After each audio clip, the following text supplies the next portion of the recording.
What is up, freaks? It's your boy Marty here to introduce this episode of Tales from the Crypt. Freaks.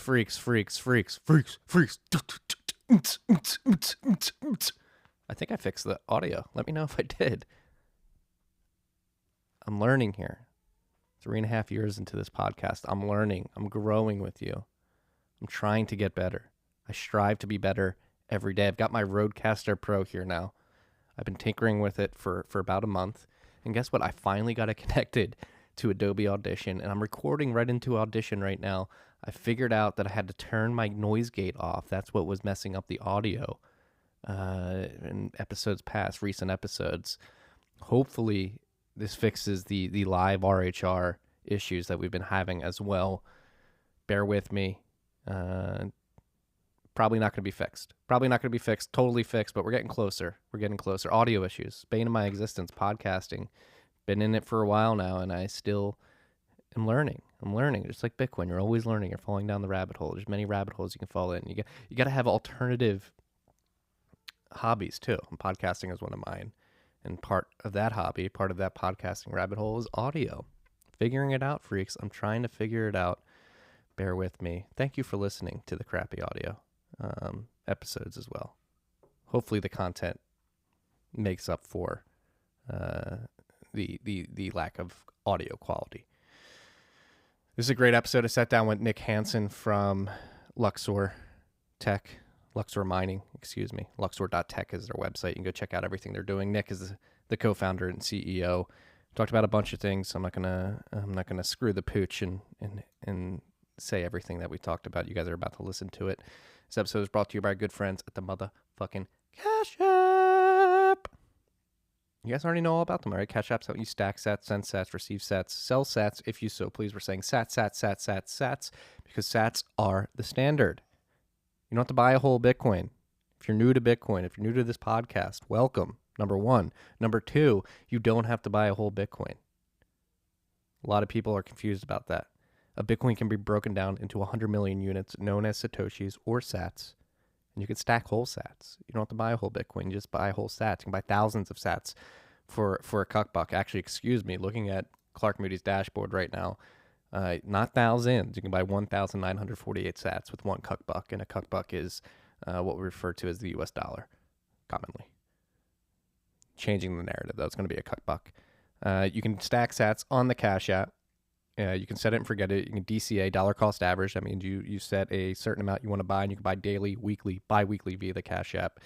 They have the Bitcoin back boost, sats back boost, available every once in a while. So look out for that. If you have your boost card, your Cash card, it's accepted anywhere Visa is. Cash App could be your bank account. They have account numbers, routing numbers, the whole shebang. If you haven't downloaded it yet, make sure you do so using the code STACKINGSATS. It's STACKINGSATS. You're going to get $10. And $10 is going to go to our good friends at Owls Lacrosse. That's Owls Lacrosse, OWL. Not that dirtbag Al, AL''S. He's sick in the head. Don't listen to anything he says online. He's a rampant liar, okay? This episode is also brought to you by good friends at HODL, and they have their new lending product that is available to U.S. customers. So we have a lot of U.S. listeners. We're global. Majority of our listeners are in the U.S., but only like 56%, believe it or not. We're a pretty global podcast, and if you're outside the U.S., you can leverage this service as well, probably even better. HODL is a new non-custodial Bitcoin-backed lending HODL is not new. Their lend product is new, and it's a Bitcoin-backed lending platform that allows peer-to-peer lending and borrowing between users globally, anonymously, and on their own terms. So if you're short of funds and you don't want to sell your Bitcoins, you get some liquidity by borrowing using your Bitcoin as collateral. Okay, you put your Bitcoin up, you get some stable coins. And the great thing is that you don't need to entrust someone with your funds. Your collateral always remains locked in a multi-sig escrow. So you have control of at least one key throughout the whole process. Again, using Bitcoin's native properties to bring these financial lending products to market. It's beautiful. I mentioned stablecoins. If you're a stablecoin guy or gal, you have some laying around, and you're looking to earn some interest on that, Lend at HODL also offers the ability to lend your stablecoin out and get some interest on that. So go to lend, L-E-N-D, .hodl, HODL.com, and you can begin creating offers on your own terms. Again, HODL is one of those companies that we're proud to have as sponsor. They're using Bitcoin's native properties to build Bitcoin native products, and this is one of them. And again, this is one of the few HODL products that's available to U.S. customers because it's non-custodial due to the multi-sig escrow. Beautiful thing to see. Beautiful thing to see. So go check it out. lend.hodl.com.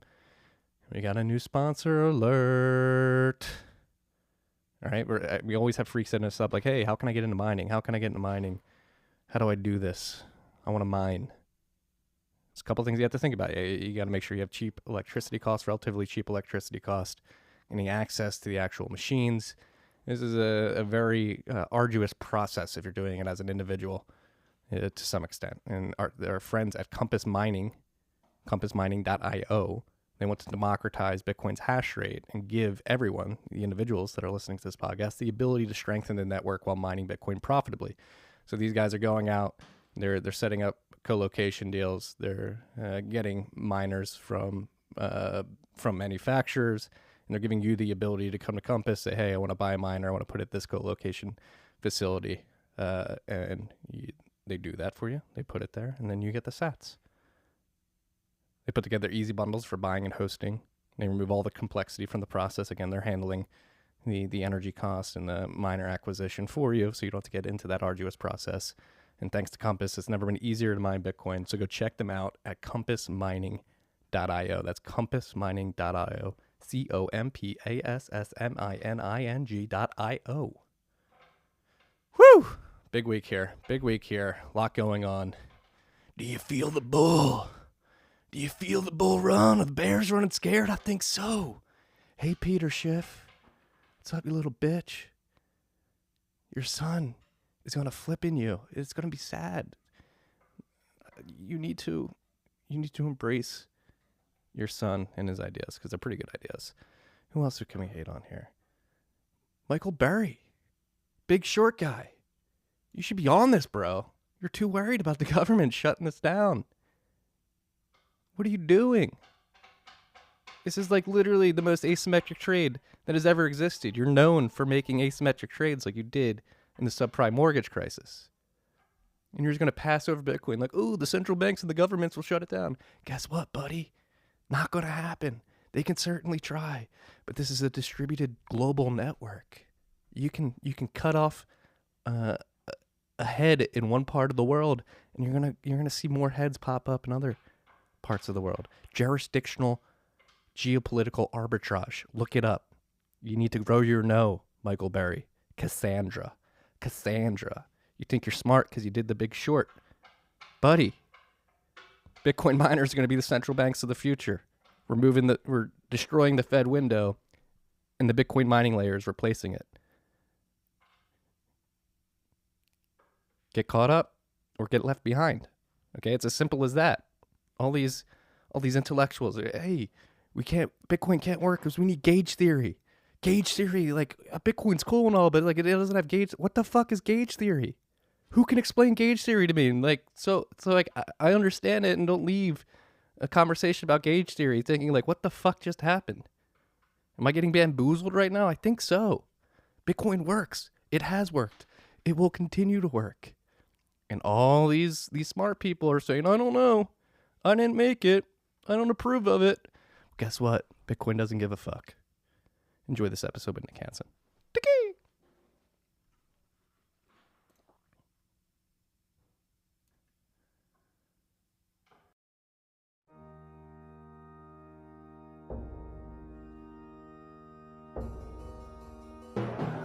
You've had a dynamic where money's become freer than free. If you talk about a Fed just gone nuts, all the central banks going nuts. So it's all acting like safe haven. I believe that in a world where central bankers are tripping over themselves to devalue their currency, Bitcoin wins. In the world of fiat currencies, Bitcoin is the victor. I mean, that's part of the bull case for Bitcoin. If you're not paying attention, you probably should be. What is up, freaks? Welcome back to Tales from the Cryptid. Your boy Marty Bent here on a lovely Tuesday morning, afternoon now. It's officially afternoon. Sitting down, with Nick Hansen, CEO of Luxor Mining. How the hell are we doing today? As we were just mentioning, it's a great day. Bitcoin's hovering at 50K, and we're all just looking at each other saying, "We made it. We're right, and here we are. We're loving it." Got a lot of things we can go over today, so let's jump into it. Yeah, vibes are high around Bitcoin right now. You got Citigroup writing positive things about it, saying it's hit an inflection point. All the institutions are pouring in. Looks like people are starting to focus on the mining industry, which is what we're going to focus on during this conversation today. Seems surreal, like apprehensive optimism coming from your boy here. I'm just waiting for something to come around the corner and punch us in the face. I mean, we're used to it by now, right?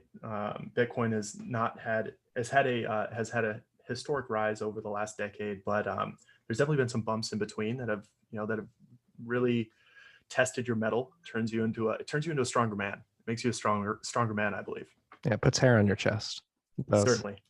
It's well, I mean, I think last year was evidence of that. Congrats to you.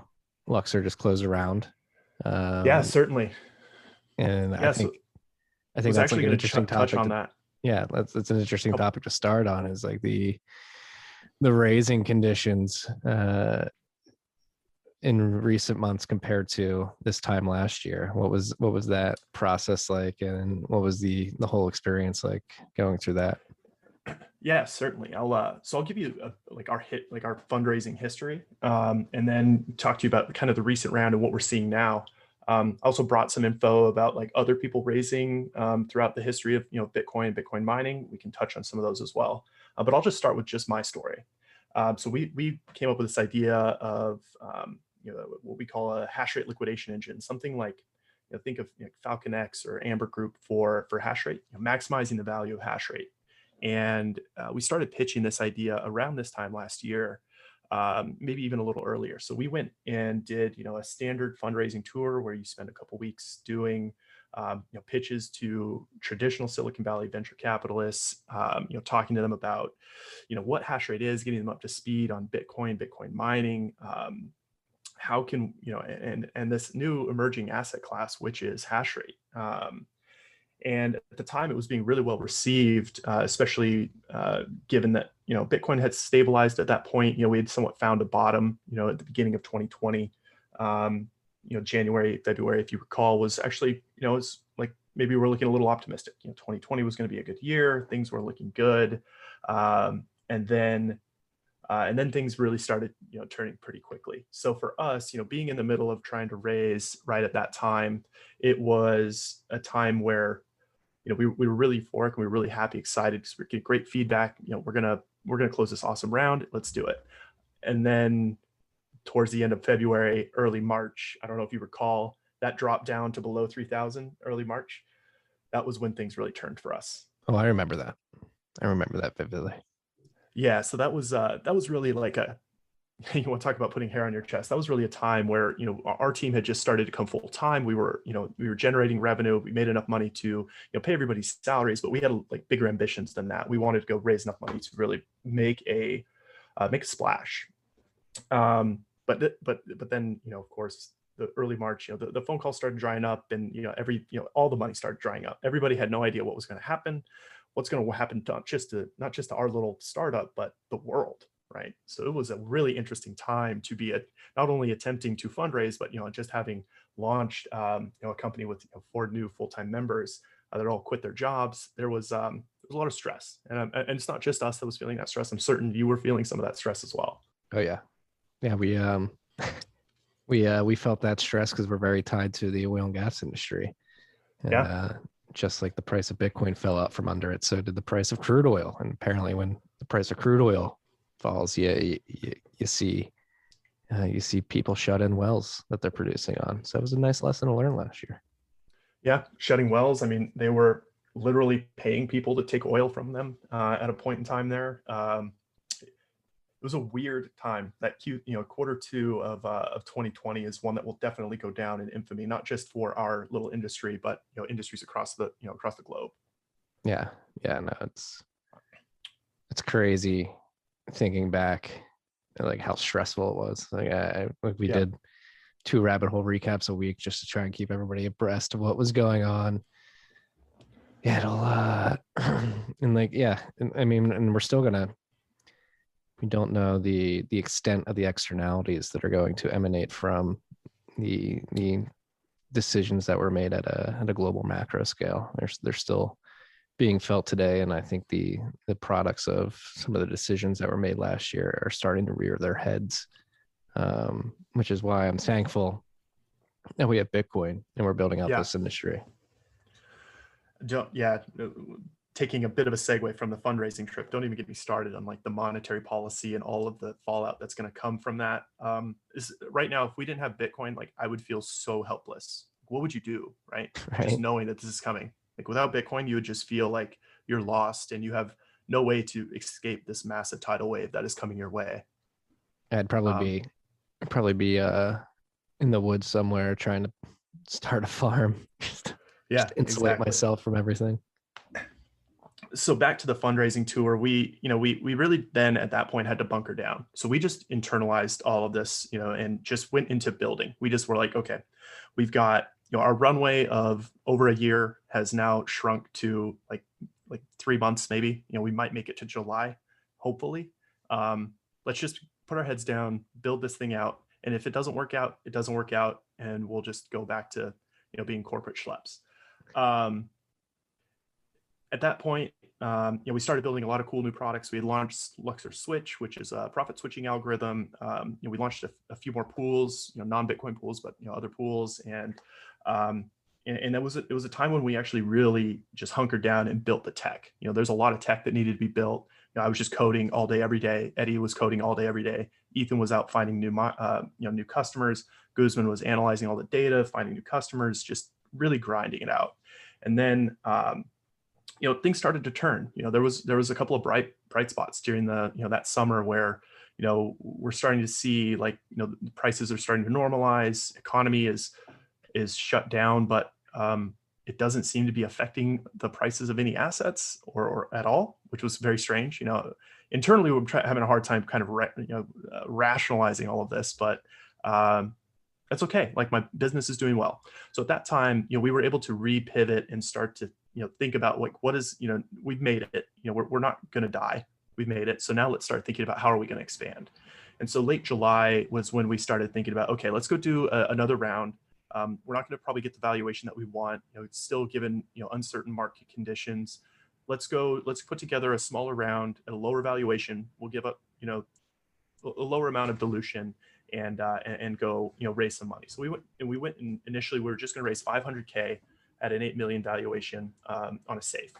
And that was fine. So, over the course of, August, that late Q3, early Q4, we started gathering a few investors. And then we met Arbin Kane, got introduced to Arbin Kane, and he jumped all in, and he was awesome. Super big fan of Arbin Kane. And, he was one that started putting together some of the pieces. And, once we had that first big leap of faith from Arbin in the, and the rest of the round really filled out. And it really happened super quick. And I think you could see on the horizon that, Bitcoin was going to start to do what it's doing now, because that was, late, at that point in time, it would have been, say October. And we're starting to flirt with, over 10K, 15K. We're heading towards a new all-time high. And then things really started to go crazy there towards the end of December. Hey, you got Square adding it to the balance sheet. Obviously, Saylor starting his speculative attack on the dollar. A bunch of the athletes coming out in support of it. And the cultural tipping point certainly hit last year at some point, I believe. So that was that was around the time you had the pretty epic interview with Mahlers after his time on national television, basically just telling everybody to flee the dollar. It was awesome.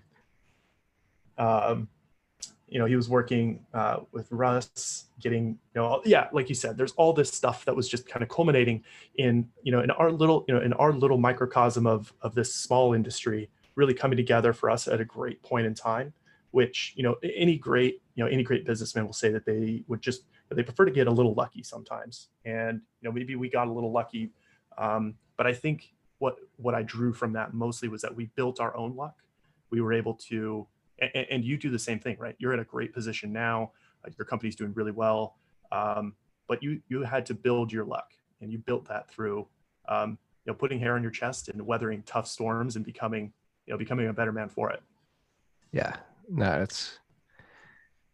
when you're forced with market conditions, or you're forced into market conditions like the ones that we all were last year, it really does separate the wheat from the chaff. I believe that's the saying. I hope that's the saying. But that is the saying. Yeah.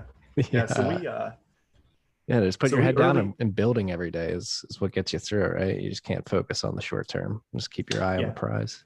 Yep, certainly. So we built that snowball. The person that really backed us, I guess I mentioned Arbin as one of our first angels, but the person that really came in and he backed us through that whole time was Thomas Pachia with Hodl Capital.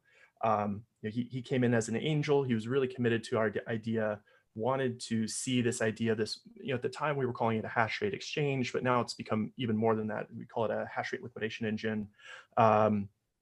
And that was what he really wanted to. He was backing us early on. He actually put his check in prior to March, prior to the big downturn. And so we were able to get him involved right away.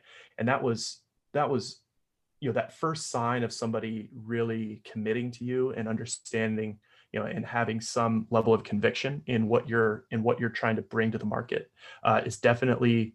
It makes you. It really gives you a moment of clarity, right? Because you have a backer. You have somebody that's in your corner. Big fan of Thomas. Yeah, love Thomas. He's a underscored legend in the space. Just doing certainly a lot of very cool things in the background.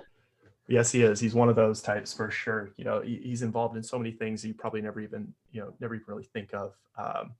And yeah, he actually, he followed on into our most recent round. He can't speak more highly of Thomas and Hodl Capital.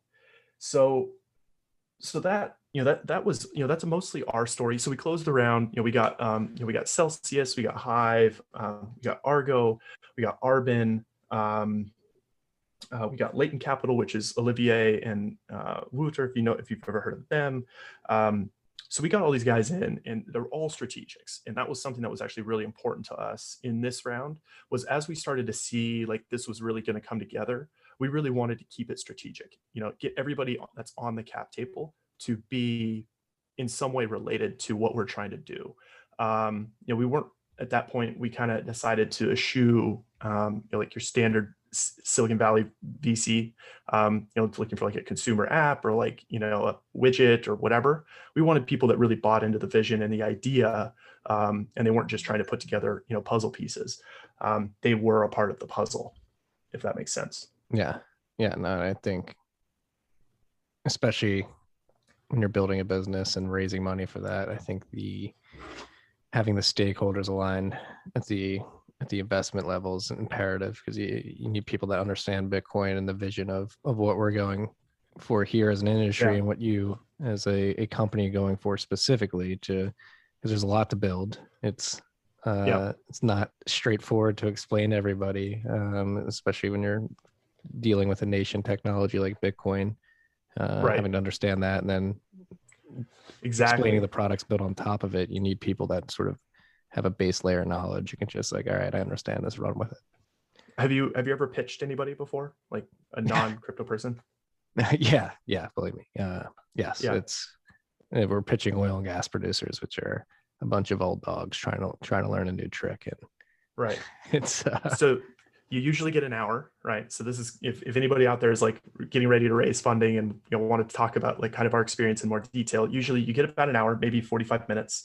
You sit down, you have 5 minutes of intros. You now got 40 minutes to explain Bitcoin mining, and then what your product is going to do and how it's different than what exists in like 40 minutes. So it's a very difficult proposition, and that was something we certainly struggled with early on. And I would say I would probably still struggle with that. If I went into some top tier Silicon Valley VC and tried to pitch them the idea of a hash rate liquidation engine, think of all of the pieces that you have to explain to that. You have to explain hash rate. Like, what is hash rate? How do you produce it?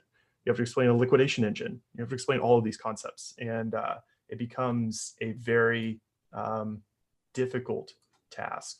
And so by aligning with strategics, we were able to, skip most of that, right? They know what hash rate is, easy. Like, let's talk about like some of the more interesting parts of what it is we're actually doing. And let us talk about the interesting parts of what it is that you guys are doing, because that's like the big nut that people are thinking about in terms of hash rate derivatives and hash rate markets is how are these markets going to develop?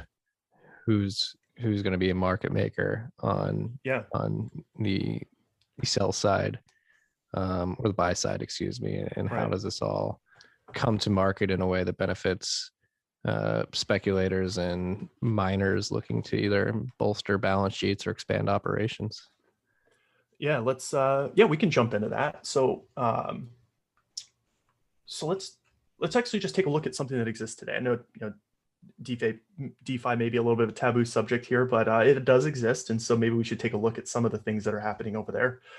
So Poolin, they've released their PBTC 35A token. That's on FTX, correct? Yeah. It's traded a bunch of places. I think most of the volume is on Uniswap and some of the Ethereum, whatever exchanges, but I don't care about any of that. Let's talk about what it actually is. It's a token that represents 1 terahash of mining power per day.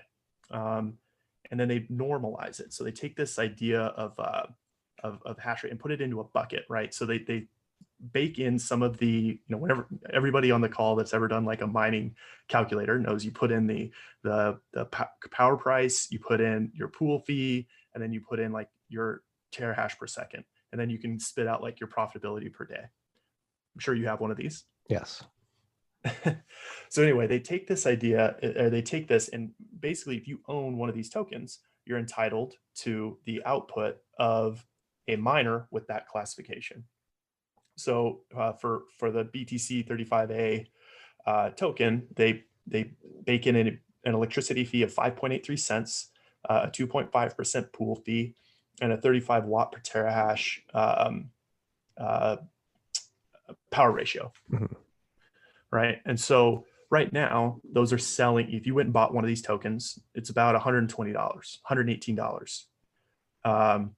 That's a pretty large markup on the value of hash rate. Because like right now, we think that, you could go buy an S19 for, what's an S19? It's like $8,000. Yeah, around there. Like $8,000. So if you bought an S19 at $8,000, you're now paying, $72 per terahash for the same quality of miner. And so there's this like big markup, like 62% on that value, or on the token. And so what goes into that markup? Like there's a lot of things, like liquidity, right? So you can actually, if you're able to go actually sell your hash rate for these tokens and issue these tokens, you're now able to actually bring liquidity to yourself, right? There's a $50 spread there, right? Right. And so the miner would be like, all right, they're buying hash rate for $120, and this hash rate is going to produce 72 for me. So let me offload some risk, some execution risk, and just sell it up front.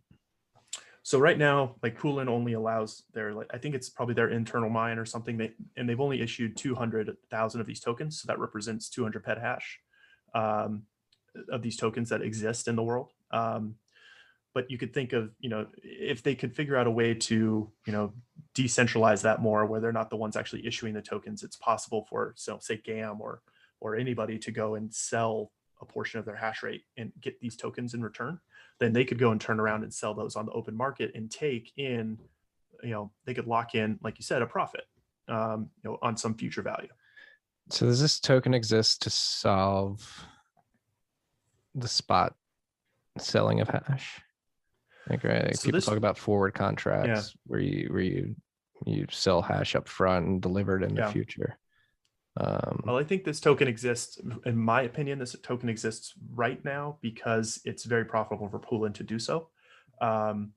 If you know that an electricity rate of 5.8 cents is pretty high. I'm sure they're not paying that much. And their pool fee of 2.5% is, I'm sure, is much higher than most large miners are going to pay. So they're probably able to make between 8 and 10% on this token, on the spread. And the spread of their actual cost versus right, all that stuff. Okay. So there's that. But on the other side, it also gives like speculators another asset to interact with that is actually backed by some tangible value. That's always been the problem with DeFi, right? Is like, it's just like in DeFi, it's just like tokens that issue other tokens to get other tokens all the way down until like, what do you actually get? Just some like, it doesn't matter. Like none of those things really, a lot of times don't really matter. Like where do the yields come from? You never get a straight answer on that. The yields for these tokens come directly from miners that are plugged in somewhere and are producing Bitcoin. So how does it work on the miner side? They buy these tokens, giving up hash, obviously. And so are they already connected to Poolin, and Poolin just redirects hash until the amount of the token purchase is met? So the hash rate is actually all like internal to Poolin. So we're not really sure who, like what those miners are, but they're just selling it as like a standardized bag.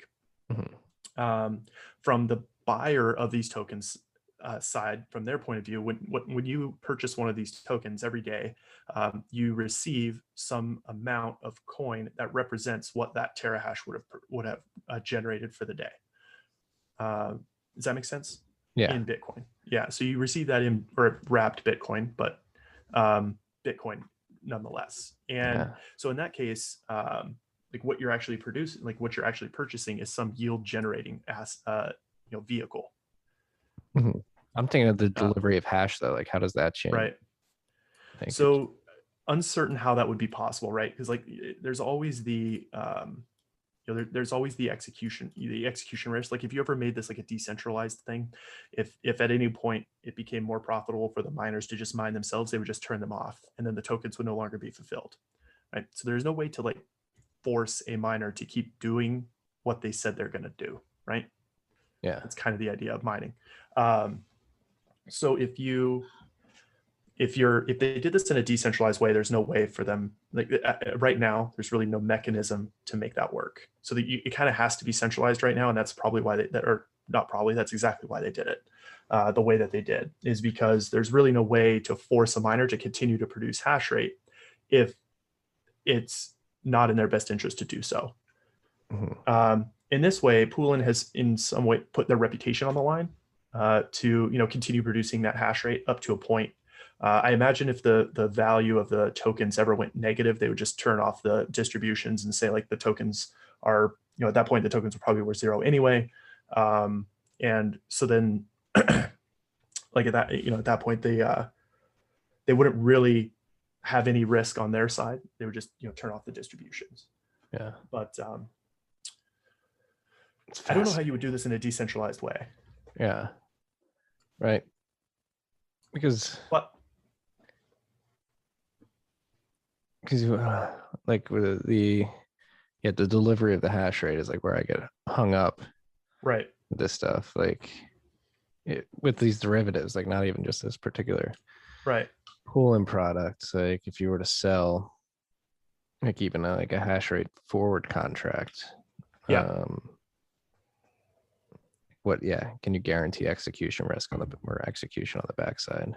Yeah, you wouldn't be able to. You'd have to collateralize the contract in some way. And a lot of people are thinking about this. So one way that you could do it is you could force the miner to put up like some portion of the value of the contract that they would pay down, which would be like perpetually swapped over time. You would need a central intermediary, or like, in theory, you could do it, via a DeFi protocol. But that all of that, is yet to be determined. But just imagine, you and I, like you wanted to sell me a petahash, a hash rate for 30 days. You would say, whatever the value of that contract would be, you would put up 70% of it. And if at some point you weren't able to deliver, then the intermediary would start drawing from your collateral. but in that case, it also becomes like less interesting to you, because what you wouldn't really want to put up collateral for this. Because you want per cash se. flow to Yeah, begin you really with, want the right? cash. Yeah. But if you could start collateralizing them with some, with like an LTV, instead of having to collateralize the full amount, you could collateralize, say, 70% or something like that. Then it becomes much more attractive, because now you can lever up just at a fraction. You would be able to lever up at some fraction, as opposed to many multiples. But back to these these tokens themselves, I think they give retail a really interesting way to interact with mining. It's like right now, if I were, say I'm a retail investor and I want to buy a couple of rigs, 10 rigs, 10 rigs more than I could run at my house, like at a standard home. And so what do? I have to go look for a co-location. But now co-locations, almost every co-location, at least in North America, isn't going to take a customer that has less than 250 kilowatts. So retail is now effectively priced out of buying hash rate in any capacity. Yeah. What would that be like? 250 kilowatts would probably equate to like 50 miners, 40 to 60, depending on the model. 33,000. Yeah, it's gonna be about 80 S19s, right? Yeah. And 80 S19s is like $650,000. So you can't make that's like the floor price to get into a co-location facility. So there's a really big disconnect here between allowing retail to participate in this, and like the broader market. So really, what we're seeing, the value, that spread we talked about earlier on the token, like why does that spread exist? It's really a liquidity premium. We see that in GBTC as well. There's a liquidity premium on GBTC. They call it the NAV, the native asset value, the premium to native asset value. And that's why we see in these hash rate tokens, which I think is really the most interesting part of all of this, is the spread. I'm not super interested in like the DeFi aspects or like all of that, or like the yields. There's also you get another token called the Mars token, which is like supposed to govern the project, but I'm not really interested in governance tokens or anything like that. But what is really interesting is the premium on top of the asset itself.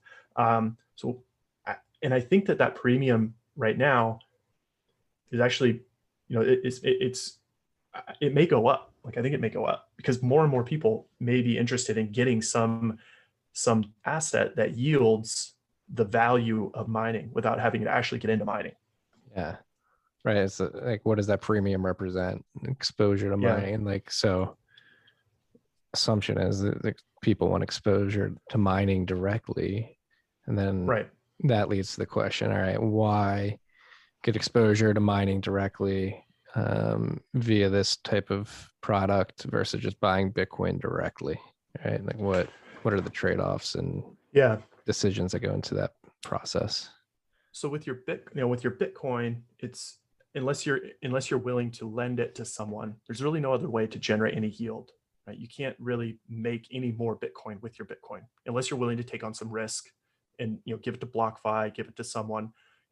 BlockFi is a great company. All these companies are great companies, but there is some risk there that is non-zero, right? Holding your Bitcoin in your own wallet has some non-zero risk, but that risk is much less than giving it to someone to lend out. So in this way, you may be able to generate some yield by taking your Bitcoin and investing it in one of these tokens. That's one potential. That offers some premium. I also think, I don't know these numbers. You would probably know them better. I don't know what the cost is to plug in an S19. Like, so I go get my $8,000 S19. Like, how much infrastructure is built into how much CapEx is built into purchasing an S19 to actually get it up and running? That's another part of the premium. Yeah, we work with MicroBT, but like, it depends.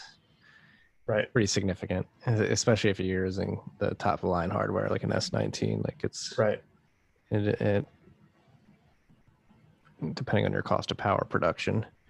Like, if it's higher, you're gonna have to use an S19 to try to be at least a little bit profitable. But yeah, that initial cost of capital goes up pretty significantly. Yeah, certainly. So that's another place, where some of this premium comes in.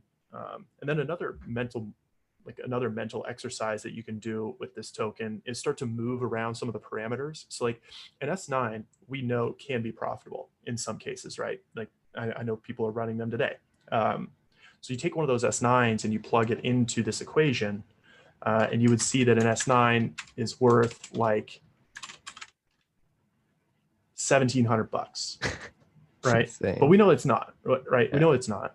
But if we start moving around some of the parameters on the on the token itself, we can start to get like interesting valuations. I haven't run the math for like what an S9 should actually be valued at based on its power ratio per the token, the token spread, but it's another interesting piece, and it starts to just introduce more variables for us to look at and monitor for building like really robust and solid models for businesses around Bitcoin mining.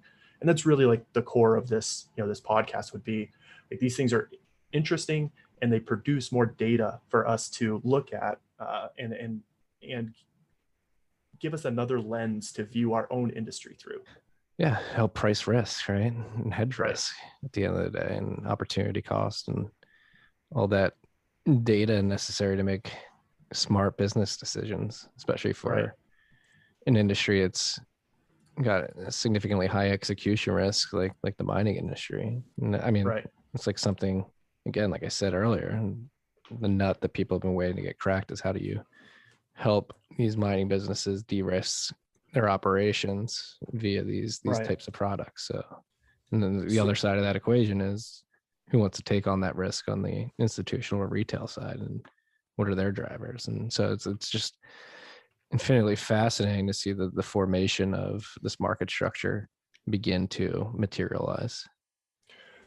Yeah, I think that's certainly true. So off the top of your head, so we have a couple of points for valuation. We can value a terahash per second based on the value of an S9, an S19 or an S9 or whatever. We can value it based on this new token that exists with some normalized parameters. Off the top of your head, could you guess what the valuation of $1 per terahash on the open on the tradable markets is today? I'd have to get a hash rate index to. You could go to Hashrate index, but could you hazard even a guess? Geez, I don't know. On the free market, Yeah, I couldn't tell you off the top of my head. What would it's about $1,800 per terahash right now. So for every terahash that you add to your mining operation on a publicly traded market, you're going to get about $1,800 in valuation out of that. Now that's pretty attractive, but that offers a really large spread between like the value of an S19, the value of this token, and the public markets.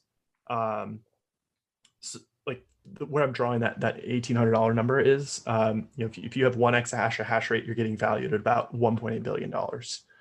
I mean, we're getting a lot of data the recent months out of the publicly traded mining companies as well. Right. Exactly. With the market. Yeah. Like I've heard something like $10 million in investment or raise from these companies equates to like $100 million in value. So that sounds right. Yeah. It's incredible. So it was, another part of, I became prepared with like a lot more like fundraising talk and talking about like, IPOs and, public markets and historical fundraisers and SPACs and all that stuff. But we can maybe do that another time, because I feel like this has been a pretty content heavy pod already. But I think that does tie into, this idea that hash rate is an asset class. It has some value at a point in time, and it depends on which lens you're looking through, what the value of that hash rate actually is. You could be, if you're pricing a company, it's the value of the company plus like future cash flows plus other markets, other, ways that they generate revenue. If you're looking at it just through like the lens of this token, it bakes in a few parameters, but really none other than just the, the ones that you put into like a mining calculator. And then you've got like just a machine with no strings attached. There's different layers to all of this, and it's very complex. Yeah. That's the other, like, again, like, and it's, I imagine the arbitrage opportunities early on in this market formation are going to be considerable, right? And it's, you're going to see probably see a lot of volatility as the market's attempt to accurately price these types of derivatives. Right.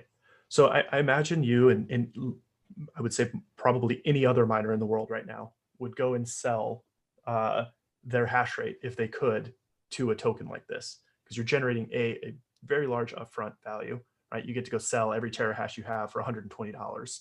And then you also get to make the spread on whatever's like left over. And then all you have to give up is anything over that spread, which right now is like still very profitable. Yeah. So I imagine you would. If you turn like a 60% spread, I mean, that's sometimes you'd be stupid not to. Right. The question is, like, then you get into like liquidity, like how liquid is that market? Exactly. How can you guarantee that that's going to be a wise decision multiple times going to the trough, you know? Right. So yeah, that is, you know, that's the question right now. The liquidity is, you know, all the liquidity that exists. You can actually think of it as sell side liquidity as the hash rate produced. You know, right now, all the sell side liquidity that exists is 200 petahash, right? Because that's what Poolin has like made available for this token. But you know, and Binance has one too, but I decided not to even touch on that because it's just a whole nother like topic to discuss on, and it brings in another chain, Binance chain, all that stuff. But yeah, it's Binance stuff is it's a lot of layers to it. Right. But they're, you know, these things are kind of coming around, and it's really interesting. So anyway, back to the sell side liquidity. There's 200 petahash of sell side liquidity, and that seems to be bought up pretty easily by the miners today, because the price has gone up, I believe, let's see, 25% over the last 30 days for this token that I keep talking about. So it seems like it's getting bought up. Now maybe they could issue more. You know, what does that look like, right? Like, I don't know, say you have 100 petahash, how does that impact the price? So you have 1,000 petahash, or sorry, yeah, say you have 1,000 petahash, how does that impact the price? You know, if we start issuing more and more of these tokens, and instead of actually taking that hash rate and, well, you would still be mining it, you would just be selling off the extra. But then what happens when the price starts to dip a little bit? You start to, you know, all these contracts start to default, and a big unwind occurs. Well, like, could that happen right now? Like, is like just looking at hash rate, I'd love to get your thoughts on this. Someone who's operating like a mining pool. Like, we're looking at a downward difficulty adjustment projected for Friday of this week, which is perplexing. Like, people will point to the supply chain issues, but I think I have a theory, and I've been saying this publicly. It's all conjecture, but do you think there's like just like a bunch of companies that bought tens of thousands of miners and don't know how to plug them in? And is that lack of supply of hash rate shock to the market? How does that affect these tokens? Like, are the retails buying these tokens expecting the amount of hash rate on the Bitcoin network to be significantly higher, and the lack of execution on the industry side is just not going to produce that? And like, this is it. This goes back to this. This is like GameStop, but in crypto. If difficulty goes down, it's because, like you said, miners are getting shipped, right? People are getting miners in, like they're showing up, but are they getting plugged in fast enough? Maybe not. If I'm a retail like investor, and I go out and buy $10,000 of these tokens, or 50,000, you know, some amount that is meaningful to me, but in the grand scheme of like mining as a whole, very small. I go out and buy $10,000 worth of these tokens, and then difficulty goes down.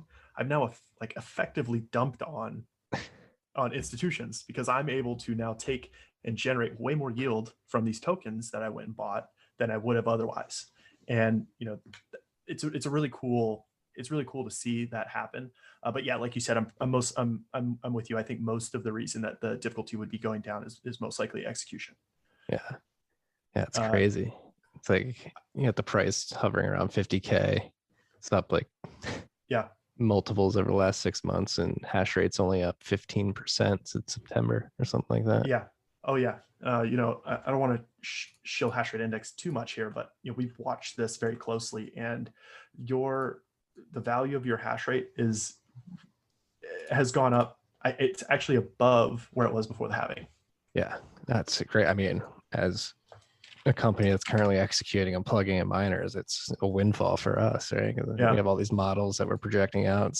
We expect hash rate to go up, but it seems that others aren't able to execute. And like, so our models were producing more Bitcoin than we thought we would have been Right. at this point. So looking at, looking at the halving, right before the halving, you were making about 15 cents a day per terahash. Now it's almost 40. So it's pretty insane. Right. The supply chain issues, that's definitely playing into this. I don't want to downplay that. But I do think that, the execution is really tough. I don't know, how many people on your pod have really actually been in a facility, but we built a small one and we failed miserably. It's hard. It's really hard to do. We built like 2.5 megawatts in a farm in Kansas City in the summer in July in Kansas City. Terrible idea. But anyway, we did it. And what we learned is like, this is actually a problem, much more of a problem than just plugging in machines, right? There's a lot of problems that you have to solve in mining. Yeah. I mean, we had Ethan on, he was describing that situation. He's like, oh, you have to deal with the heat and where that goes and how you flow the heat. You have to deal with the PSUs. Oh, you may have to replace these, and hash boards you might have to replace, and fans, and you actually get a miner and you need a very specific type of electrical setup to make sure that it runs and doesn't circuit out. It's like, oh, so I think that's what happened. You have a bunch of these people FOMOing into Bitcoin, thinking mining's the best way to get exposure, and thinking it's as simple as plugging it into a wall, and it's just not the case. Yeah. So anybody that's been mining for 2 or 3 years or more, like you guys have or others, this is the gold rush, right? You're killing it. You know exactly what to do. You know how to plug these machines in quickly, and so you're just going to outcompete. New miners are going to come in. They're eventually going to get dumped on, and you're going to be able to go in and swoop in and purchase those S19s for $1,000, $1,500, and just really continue to accumulate. And so this just shows that by being in the industry for a while and building through the hard times and the good, you just start to snowball and you just become unstoppable. Yeah, it's no, like we said, like last year, barreling through that bear market and just putting our heads down and working and executing on the iterations of our containers specifically, and just spreading the message as much as possible. It's starting to pay off dividends. And let's see, like we actually couldn't ask for anything more than incompetent upstart to come in and take a bunch of hash rate and just hold it off the market for a significant amount of time. And I believe that's exactly what's happening. I know a few places that have thousands of S19s that are in boxes trying to get them out, and it's hard. I mean, I'm not trying to take digs at people, but it's hard to do. It's a lot of work. Like we timed it, like taking it at that time we were mostly mining with S9s. We would time it, taking an S9 out of a box, from the crate on the dock to getting it into a facility, into the facility and plugged in and actually configured to the customer and everything. It took us about 20 minutes. Now just imagine how long that would take if you had, that was for 1,000 miners. Imagine you had 20,000 miners showing up. That's a lot of time that's spent doing it. And we had a very small operation. I couldn't imagine how long it would take you to do at a place that has several hundred megawatts or something like that up in a single facility. Yeah, or even if like you don't have the PPA in place, you bought the miners and thinking you're going to get the energy deal on the back end. Yeah, it's not trivial either. It's hard lessons learned. I mean, we got wrecked, Great American Mining, when we first got in, like in the height of 2017. Bought a bunch of Dragomits. Found out they were pretty terrible. Oh, those Dragomits were bad. Yeah. Found out locking up a PPA is not as straightforward as one would think, and hard lessons learned. And it'll be interesting to see who's willing to stick it out for 3-4 years. especially considering here's a bit of a hot take. I think PPAs are overvalued. Oh yeah.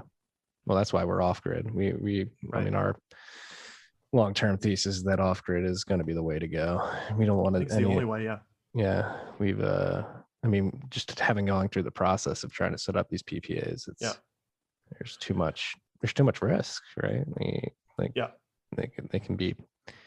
You can lock in a PPA, but it can be switched pretty trivially on a dime, depending on the demand from the grid. Delivering electricity, very similar to delivering hash rate. So if you have a PPA, you're effectively building a forward contract on electricity, and all the same risks that apply to delivering hash rate apply to electricity. What if it's no longer profitable for them to send you electricity? Same way it's no longer profitable for you to send hash rate to your hash rate contract. They're just going to figure out a way to terminate it, right? That's just the bottom line. I mean, we've seen this. Even if it's not profitable, it just like becomes politically untenable. In Quebec, they kicked all the miners off of, or essentially kicked them off by raising the prices to such a point that it was unprofitable. I've seen it in Washington State, I believe in New York State as well. There's too much operational risk involved when you're depending on a third party. I'm Washington based. I'm here in Seattle, and Eastern Washington used to be the Mecca, right? Gigawatt out there putting up 100 megawatt facilities, and really that was the first time that like institutional mining really was a thing. That was back in what it would have been, maybe 2015. They were kind of kicking this idea around back when do you remember KNC Miner or Gall Miner? Who else was? Yeah.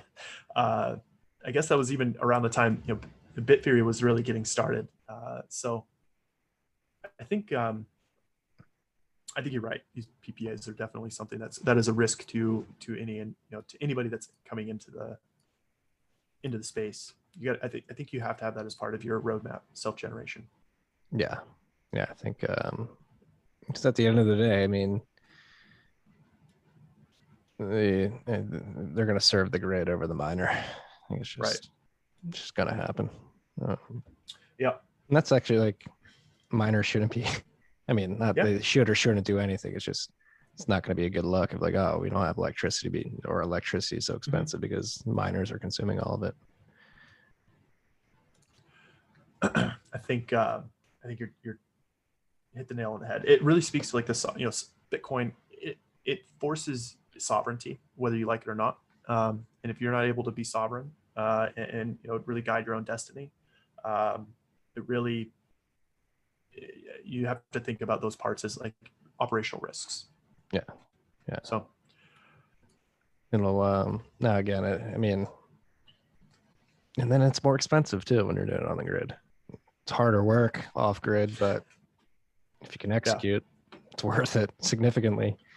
Able to reduce your power production cost in relation to the rest of the mining industry.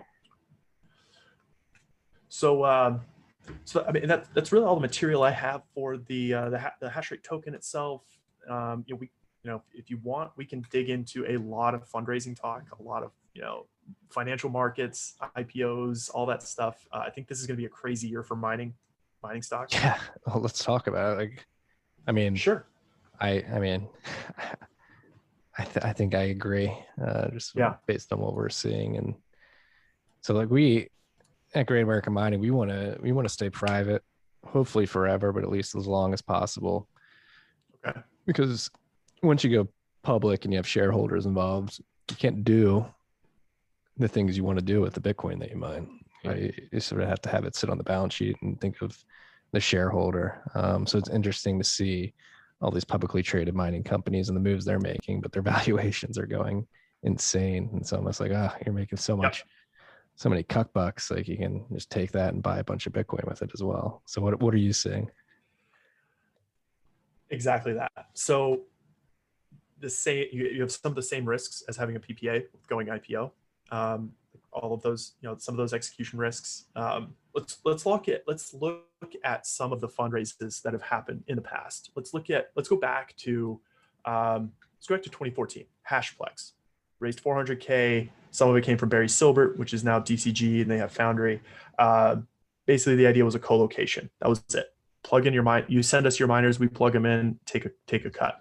Obviously, they're not around anymore, but that was in 2014. 2015, we saw Sponduli's raise 5 million. They're an altcoin mining manufacturer. Pure Nova, which used to be cloud hashing and high Bitcoin, they raised 8.6 million in 2014. Bitfury raised 20 million in 2015. KNC Miner raised 15 million in 2015. Pure Nova raised again in 2019, 31 million. CoinMine has raised 2 million. Hashrate raised 2.5 million. And then those are like your historical fundraises. And now we start looking at some of the, like, this was maybe one of the early indications that mining was really going to start to become what it is now. We saw Layer 1 raised 50 million, right? Or purported, right? Not uncertain exactly what all happened there. But they were really buying into this idea that mining is going to become a very big part of not just the Bitcoin ecosystem, but the global ecosystem of financial derivatives and this entire market. And then we saw Crusoe raise 70 million in 2019. They raised 30 million in equity, 40 million in debt. And now we're starting to see just like some mega financings, right? So, DCG's committed to investing 100 million into mining. It's their own money. They didn't fundraise it, but they're investing 100 million into mining. Compute North just raised 25 million last month. We saw last summer Core Scientific and Horizon Kinetics, and in an undisclosed amount, make a big investment in S19s. Those S19s were at the time probably 2,000 each. I think they said they bought 17,000 of them. Those were probably about 2,000 each. They're probably 8,000 now. That was a huge ROI. Right.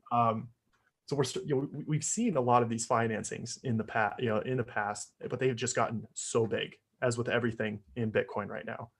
I'll pause. I know that was a lot of info, but no, I mean, it's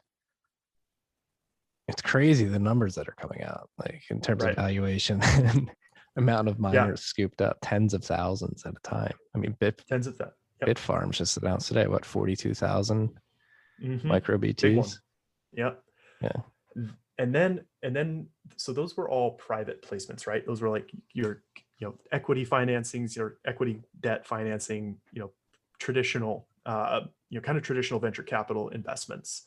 Then we start looking at the public markets. And we've already seen, like, look at the valuations of these public companies: Marathon Group, Riot, Bitfarms, Argo. Just these stocks, the value of these stocks is insane. They're all just like a hockey stick. And so this seems like it was being, this is starting to get built into the market prior to this run up in Bitcoin. And so maybe this is a indicator, like this is a leading indicator for some of the hits, some of the stuff that we see in Bitcoin is these, the bottom, people talk about like TA, the bottoms of charts kind of, reaching a bottom. Maybe when you reach the bottom in a mining stock, that kind of starts to predicate that there's a run coming here. Like a leading indicator? Yeah, like a leading indicator on price. Like if, let's just say Riot Blockchain, their stock price bottoms out, July of last year, and then just really starts to ramp up around, right around November. Yeah. Yeah. And I mean, they're outperforming Bitcoin too, which is absolutely. I mean, it's crazy, right? I think by orders. By orders. It's so they've got just looking at like where they were at last summer, they were at about $3 per share last summer. Guess as to what they are now? Hovering around 40, right? Or 90. 90? Oh my gosh. Yeah. So it's 60x. Yeah. Be a nice little investment to make. Or 30x, excuse me. Yeah. I can't do my math. So these valuations are pretty exciting. Anybody that's looking to get, and a couple other things, you're going to see at least 3 IPOs this year of mining companies, not, outside of the, the big ones we know, like Coinbase and stuff. You're going to have like 3 mining specific IPOs, probably one as soon as this quarter. So look out for those. And then I would guess there's going to be at least 5 SPACs of mining codes this year. Yeah, this is all well and good, like the pump Yeah. and the valuations, but like, is it exuberance, or is it just a retail market looking for exposure and has a lack of avenues through which to get that exposure, and it's piling into mining stocks? So we broke away from my my outline a little bit for how I prepped some of the material for this, which was, thinking through like the valuations and IPOs and all of the investments and how that tied into the token itself. Because like I mentioned, there's like this huge spread between what people are paying on the open market versus what they're willing to pay for like the token itself. The token being a novelty at this point, but the idea is that there is this huge arbitrage opportunity between the open markets, the on-chain DeFi markets, and the actual hash rate itself. And it's just getting started. Yeah. It's massive, man. Like, they're, again, like $10 million of investment in a capital raise in the public markets is adding like 100 million in valuation, right, to these firms. And so like they're all, that's the other thing, like not gonna name specific names, but like, again, like the lack of execution, following up announcements of large purchases. Like, do they even care about execution? Like, is it like part of the fiat scam in the stock market specifically, that they're just playing that? So, I mean, I wouldn't say they're playing a scam, but I think they're taking advantage of macro conditions that are absolutely in their favor. If you have access to public markets right now, you would be like, it'd be a disservice to your shareholders to a certain extent, not to take advantage of it. Absolutely. Like, you would not be executing on your fiduciary duty to maximize the value of your company if you weren't taking advantage of the massive, like this huge fire hose of money that's just being pointed directly into public markets, and taking advantage of that. No, it's no, I get it. That the hate the player, or excuse me, hate the game, don't hate the player. That's people taking advantage of this arbitrage opportunity isn't the scam in itself. That the fact that it exists due to the misallocation of capital from the central banks and the fiscal side of things is driving irrational exuberance in public markets. That's the, I wouldn't even say scam. It's just a mispricing mechanism. Exactly. It's absolutely a macro driven mispricing of not just like, so our assets, the assets that we deal in, which is, mining stocks, equities, Bitcoin, cryptocurrencies, all of, the rig prices, all of those assets that we're familiar with, the dollar is just devalued against them all. And then that has predicated what is now like this astronomical rise that we've seen, not just in Bitcoin, but even more so in mining stocks and, the public markets that exist for, for mining companies. Getting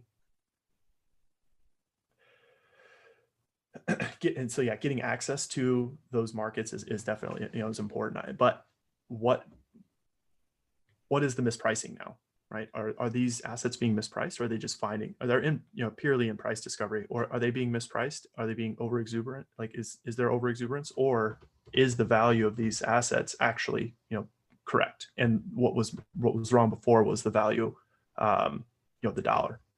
Right. I mean, you could certainly make the argument of doing a discounted cash flow and future earnings, especially if you think the Bitcoin price is going to go up, and some of these companies can execute and plugging in their machines, like, could pull forward that future valuation to sort of make sense, just pricing it in quicker in the present day. I think that's what you have to do. I think that's what you have to do. So it's been a crazy year. I love volatility. It makes things exciting, makes things interesting. And I think we're just getting started I've said before, like on other podcasts and things like that, that I think six-figure Bitcoin will happen. I actually thought it would have happened already, but I think it's going to happen this year, 2021. And I think I've been saying that for over a year now. Like, just thinking that this is the year. The cycles always line up kind of this way. And if you look at kind of the trends over the last decade, it seems like this would be the year we hit somewhere in the six-figure range.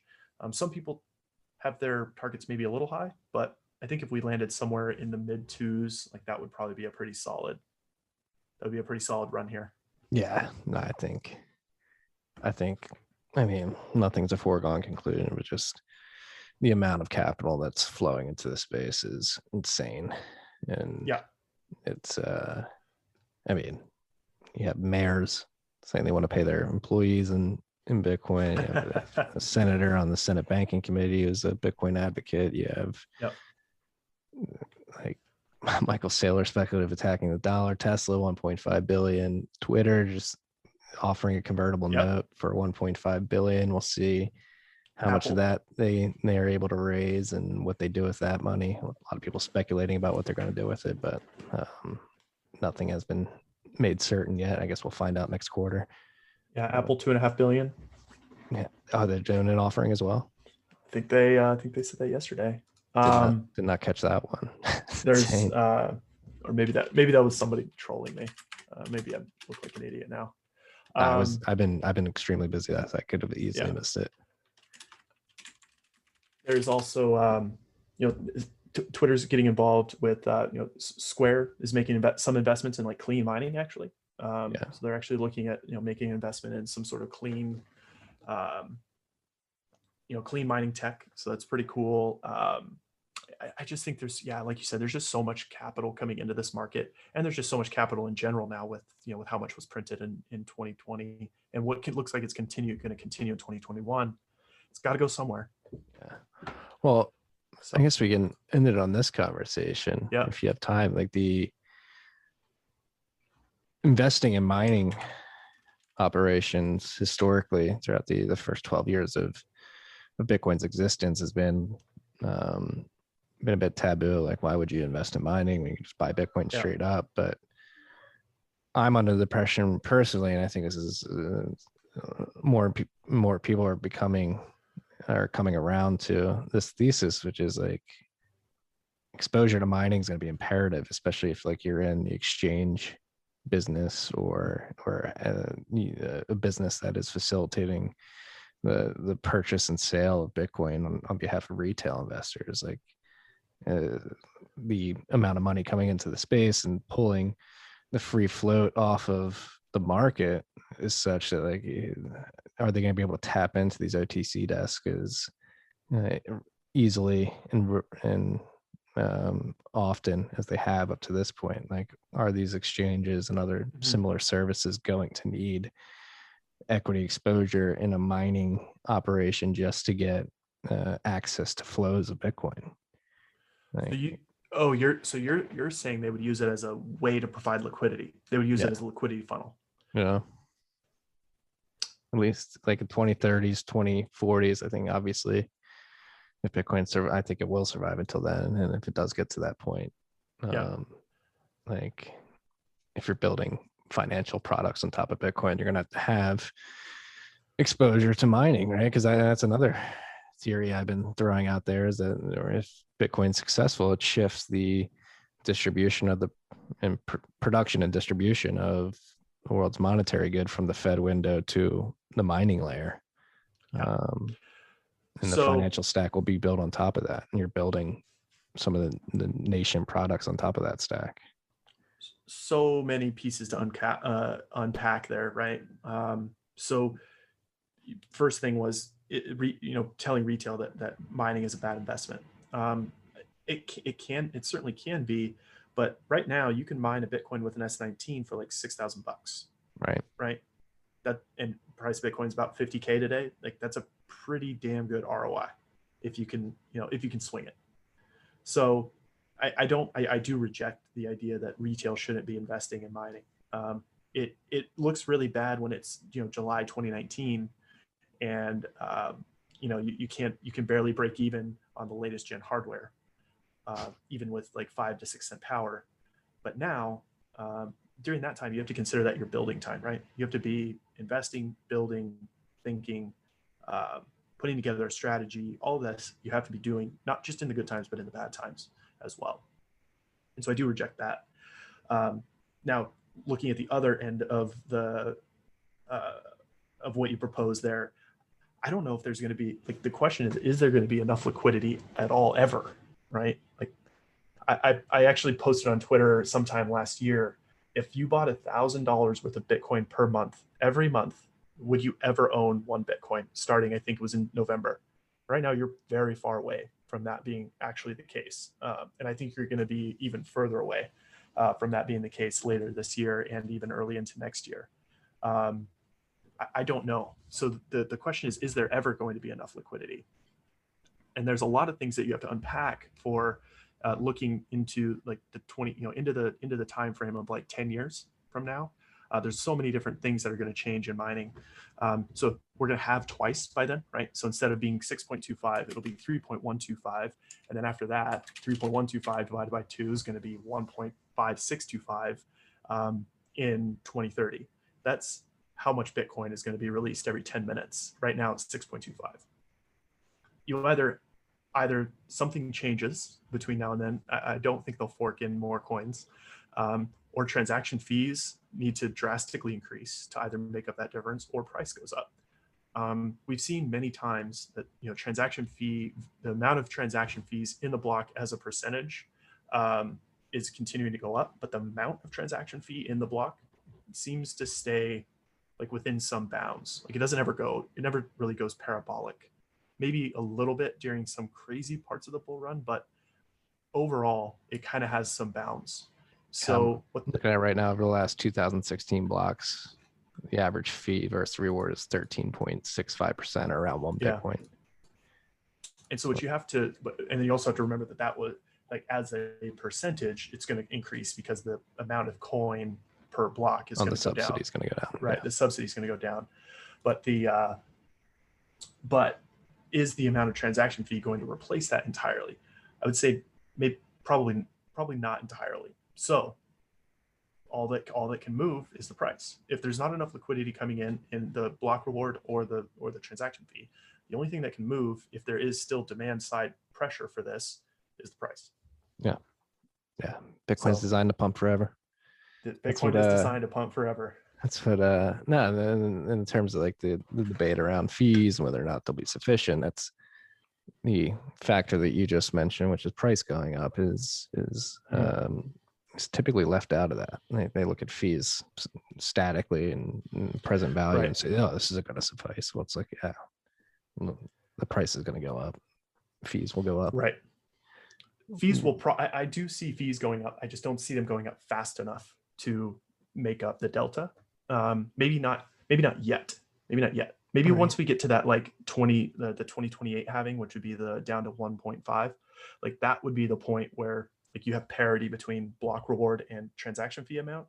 And then at that point, the value of hash rate is going to, like, this could be a whole other pod, but like the value of hash rate is going to be insanely volatile at that point in time, because each block is going to have somewhere between 1.516 and like whatever we've seen in the trend, like what's the most transaction fee. I'm just looking at each block right now. I can see like 2.2. Like you would have a block that is now 150% transaction fee, the reward. Mm-hmm. And then the next block could be something, if you clear the mempool, the next block could be 0. Right. And so the value of your hash rate has now fluctuated an incredible significantly amount. Yeah. So you're going to have some way to hedge that risk. In that case, one of the traditional modes of thought around how to hedge that risk is to take like a transaction fee swap, either a transaction fee swap or some like price swap. But the problem is those things can be also very volatile. And so you're always having to like rebalance your hedge, which is what becomes pretty difficult. So we think that like hedging really has to be based on the value of your hash rate, not on any of the other underlying factors that drive that value. Yeah.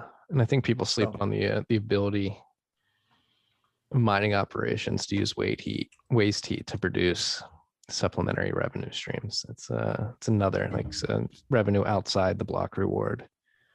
Okay.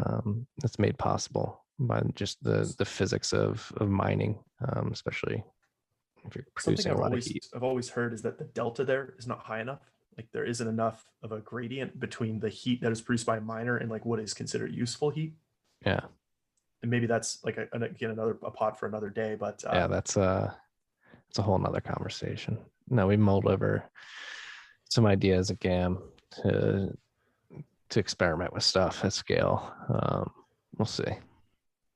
So we had, like when I was talking about that Kansas City facility, the ceiling was like 150 degrees because we didn't know what we were doing, but like the ceiling was like 150 to 160 degrees. Melting the panels off. Yeah. And we couldn't, I was, in my head, I was like, what could I do with like 160 degree heat? Like there's really not much, right? Like you can maybe warm water up to like a temperature that's somewhat hot. Like you're not gonna really do anything with water that's 160 degrees. You kind of want it to boil, right? So I couldn't figure out anything that you could actually do with like 160 degree air. Yeah, it's the airflow and the dissipation of that heat over a very specific surface area. You have to take into consideration and what is that type of heat suitable for, what type of services or generation products. I'm being vague because I don't want to disclose exactly what we're thinking about. I'll disclose it to you off air, but I'm not giving away too many secrets here. All right. Sounds good. Nick, it's been a pleasure, man. You come prepared. That's you may be the most prepared guest ever on TFTC. So I appreciate that. Okay. Yeah. Brought the facts, brought the receipts, and I appreciate it. Anybody who wants to learn more or talk to me, I'm not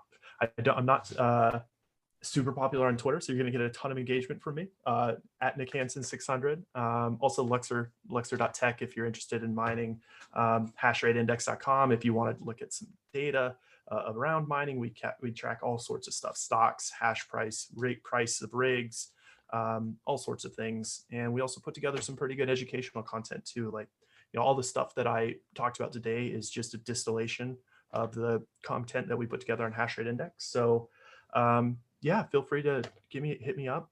Happy to talk about all this stuff, as I hope I could impart that I just really love talking about all these things, and I'm willing to talk about it with anyone. So yeah, I mean, you got a bang up team there. You, Eddie, Ethan, Guzman. You guys are crushing it. We have 12 now. We have a team of 12 now. Hell yeah. Just got the 12th on yesterday. A guy named Mon from the Philippines.